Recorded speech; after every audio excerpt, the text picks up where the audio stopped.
Jara de Cartagena, recuperando la planta más amenazada de la flora española. En 1986, una planta de la Jara de Cartagena fue descubierta en Valencia tras 29 años dada por extinta en la flora ibérica.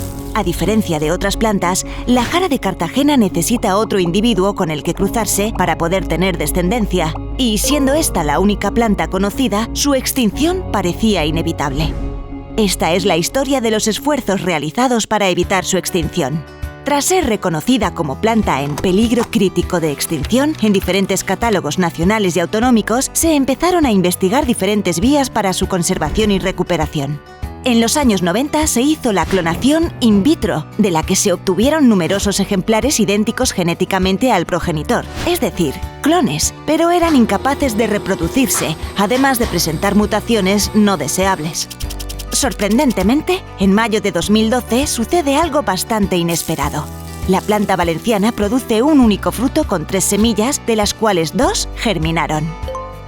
Ese mismo otoño de 2012, en una visita a la planta silvestre, se observa que una rama está partida y se aprovecha para preparar esquejes, de donde se vuelven a obtener 5 clones, pero esta vez libres de mutaciones.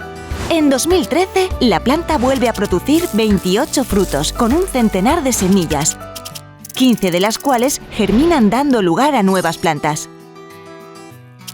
Del cruce de las plantas obtenidas por esqueje y de la germinación de semillas, se obtiene la primera generación de plantas totalmente viable que será la base para la recuperación de la especie y la creación de nuevas poblaciones.